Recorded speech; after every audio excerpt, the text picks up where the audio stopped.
हम शादी से पहले हमारा डिस्कशन होता था कैसे लड़के से शादी करनी है क्या है, तो वो मुझे हमेशा समझाती थी। फिर शादी के बाद बोलने लगी कि जो मैंने गलती करी है वो तुम मत करना। और मेरे पास लास्ट मैसेज उसका सैटरडे को आया, जिसमें उसने लिखा है, मैं ये मैसेज भी दिखाऊंगी, कि आई एम ट्रैप्ड ब्रो।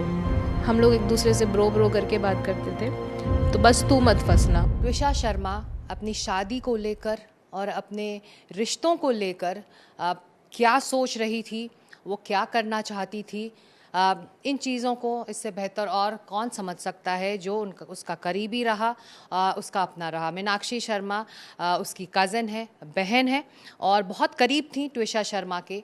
और मीनाक्षी के साथ ट्विशा का एक चैट भी हम सब ने देखा है, जिसमें ट्विशा मीनाक्षी से कह रही है, आई एम ट्रैप्ड ब्रो, आप वो सब मत करना जो मैंने किया। मीनाक्षी इस वक्त हमारे साथ हैं उस चैट पर ज़्यादा बात करने के लिए। जो चैट अभी सबके सामने है मीनाक्षी, वो चैट आपके साथ हो रही थी। ट्विशा लगातार आपको एक तरह से ये मैसेज देने की कोशिश कर रही थी कि ये शादी ठीक नहीं है, मैं तो फंस चुकी हूँ, तुम ऐसी शादी में कभी मत फंसना। वो बार बार 15 दिन से मेरे को मैं उससे बात करने की कोशिश करती थी, बट वो फ़ोन नहीं कर पा रही थी। बट यही मैसेज करती थी कि शादी में जल्दबाजी मत करना, सोच समझ के शादी करना, क्योंकि हम दोनों सेम एज के, ऑलमोस्ट 2 साल मेरे से बड़ी है बस। तो हम अब शादी से पहले हमारा डिस्कशन होता था कैसे लड़के से शादी करनी है क्या है, तो वो मुझे हमेशा समझाती थी। फिर शादी के बाद बोलने लगी कि जो मैंने गलती करी है वो तुम मत करना। और मेरे पास लास्ट मैसेज उसका सैटरडे को आया, जिसमें उसने लिखा है, मैं ये मैसेज भी दिखाऊंगी, कि आई एम ट्रैप्ड ब्रो। हम लोग एक दूसरे से ब्रो ब्रो करके बात करते थे, तो बस तू मत फंसना। वो हमेशा मुझे यही इंडिकेशन समझ पा रही थी कि क्या कहना चाह रही है। हाँ, मेरे को दिख रहा था कि वो किसी बहुत ही बुरी चीज़ में है अभी, जो बात नहीं कर पा रही है। मतलब उसको सोचना नहीं पड़ता था फ़ोन में लाने से पहले मेरे को, वो कभी भी कॉल कर देती थी। अभी उसको सोचना पड़ रहा था शादी के बाद बात करने के लिए। मतलब इतना ऐसा लगता था, मैं जब उससे मैसेज पे बात करती थी तो ऐसा लगता था कि वो डरी हुई है, कि कोई उसके आसपास है जो उसको देख रहा है। वो बात नहीं कर, वो हमेशा यही बोलती थी, I will call you when the time is right, when the time is right. अभी सब लोग हैं यहाँ पे, अभी ये है, अभी ये लोग। और आपने समझने की कोशिश की कि क्यों लिख रही है? आपने पूछा उससे ट्विशा? पूछा उससे, मैं बार बार उसको मैसेज कर रही थी कि तू बता, I am worried about you, क्या हुआ है, टुक टुक बता क्या हुआ है। वो बोलती थी मैं कॉल करूँगी, मैं कॉल करूँगी, हमेशा यही। वो कॉल ही नहीं कर पा रही थी। मतलब ऐसा क्या था कि वो कॉल नहीं कर पा रही थी मैम। उसके जो हस्बैंड के साथ ताल्लुकात थे, शादी के सिर्फ 5 महीने हुए थे, न्यूली वेड है, ज़्यादा एक्साइटमेंट होना चाहिए। आप तो कज़न है, बहन है, शेयर करती होगी। शादी के बाद एक्साइटेड थी कि वो भोपाल आई है, एक नए घर में आई है? शादी के बाद मैम उसका 15 किलो, 15 kg उसका वेट लूज़ हुआ है। वो उसके रियल भाई की शादी थी, हम सारे मिले थे शादी में। बिल्कुल ऐसा लग ही नहीं रहा था she is a newly married bride. और उसके बाद ऐसा लग ही नहीं रहा था, बहुत ही फीका फीका उसका चेहरा। हमने उसको पूछा भी कि तेरा इतना क्यों वेट लूज़ हो गया है, तो उसने एक बार ये मेंशन भी किया, यार खाने को मिलता ही नहीं है वहाँ पे, ऐसा कुछ है ही नहीं, मतलब खाना इतना है ही नहीं। मतलब जिस हिसाब से हम लोगों के यहाँ पे चीज़ें हैं, वहाँ पे उसने पूरा अपोजिट बताया कि बहुत ही ज़्यादा लिमिटेड खाना बनाते हैं, खाना नहीं देते ढंग से, और जब खाना ख़त्म हो जाता है तब बोलते हैं कि खाना खा लो। तो उसने काफ़ी बार बोला भी, उसने मुझे फ़ोन पे बताई थी। कुछ गड़बड़ है, मुझे कुछ करना चाहिए। लगा मैम, वो आप रही भी नहीं है मैम, आप वो वहाँ पे ज़्यादा रही भी नहीं है, बिकॉज़ दिसंबर में उसकी शादी हुई है, फिर मार्च में उसके भाई की शादी थी, तो 2 बार शॉपिंग करने आई है दिल्ली में, एक एक हफ्ते के लिए रह के गई है।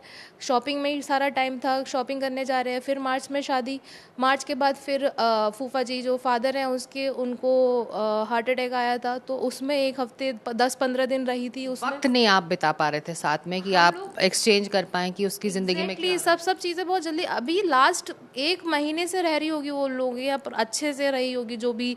1 महीने उसने, मोस्टली 1 महीने में उसको इतना टॉर्चर कर दिया, इतना उसको ऐसा क्या कर दिया उसके साथ 1 महीने में। वो तो उन लोगों के यहाँ, और जो वो लोग ये मेंशन कर रहे हैं कि हम लोग उससे मिलने नहीं आते, अरे वो तो आ ही रही थी ना हमारे यहाँ बार बार।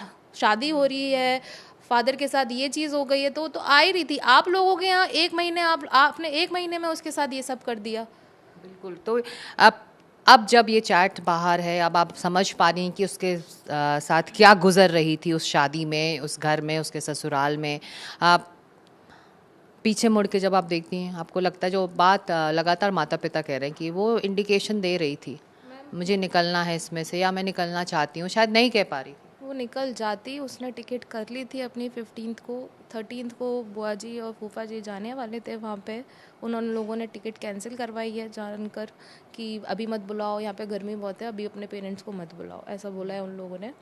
वो आना चाह रही थी, वो ऐसा है ही नहीं, वो तो लोगों के लिए लड़ने वाली है। वो अपने लिए नहीं लड़ पाएगी, ऐसा कोई सोच ही नहीं सकता। कोई नहीं सोच सकता कि वो लड़की अपने लिए नहीं लड़ सकती। जो दूसरों के लिए स्टैंड लेती है, अपने लिए नहीं ले पाएगी, इट्स नॉट पॉसिबल, बिल्कुल नहीं हो सकता। It's a clear murder.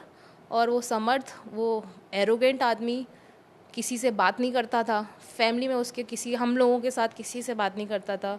कोई बातचीत नहीं थी बहनों के साथ, क्योंकि आप अपनी वाइफ की बहनों के साथ आप मजाक करते हो, आप इंटरैक्ट करते हो। किसी से बात नहीं करता था, सिर्फ उससे बात करता था। इवन उस टुक टुक के पेरेंट्स से भी बात नहीं करता था। 1 साल तक दोनों एक दूसरे को जानते समझते रहे, उसके बाद शादी का फैसला लिया। उस दौरान सब कुछ सही था? मैम हार्डली एक दूसरे को जाने, दोनों ने पेरेंट्स को बताया ऐसे ऐसे मिले, पेरेंट्स डेटिंग ऐप से मिले? डेटिंग ऐप से मिले थे, पेरेंट्स से, हाँ पेरेंट्स को बताया और उसको लगा कि ठीक है, एजुकेटेड बंदा है, फैमिली अच्छी है, सब कुछ अच्छा है। मैम हर लड़की यही चाहती है। अगर मैं भी उसकी जगह होंगी तो मैं भी देखूंगी कि हाँ सब अच्छा है। वो अच्छा बात, उससे तो अच्छे से बात कर रहा था एटलीस्ट शादी से पहले। हमसे हमें लगा कि ठीक है, अगर तेरे को पसंद है तो हम सब ठीक है। हम बट मैंने 1-2 बार उससे मैंने बोला भी, मैंने कहा यार ये थोड़ा ये वियर्ड लगता है, बात नहीं करता, हमेशा एरोगेंट ऐसे अकड़ में रहना, अपने आप को पता नहीं क्या समझता है वो। बोला आपने? मैंने उसको बोला बट वही फिर उसको लगा, हमें फिर हम लोगों ने यही सोचा कि चलो इसके अगर वो साथ- खुश है तो वो खुश है तो हम लोग को कोई प्रॉब्लम नहीं है। बट मैम वो तो दरिंदा निकला, मतलब उसको तो मुझे नहीं लगता, उसको उसको तो फांसी ही मिलनी चाहिए। मेरे तो जेल में जाएगा तो उसको तो फांसी मिलनी चाहिए, और कुछ नहीं। ये एक बहन की गुहार है कि उसकी जो बहन ट्विशा शर्मा है उसको इंसाफ मिले। जिस ससुराल में वो खुशी खुशी भेजी गई थी, जहाँ पर इनको लगा कि वो खुश है, वहाँ पर उसकी मौत हुई है। इस मौत की वजह क्या है? क्या उसने आत्महत्या की है या उसे मारा गया है? ये वो तमाम सवाल हैं जिसके जवाब अभी मिलने ज़रूरी हैं। भोपाल से कैमरामैन कमलकांत के साथ सिकता देव, एनडीटीवी इंडिया के लिए।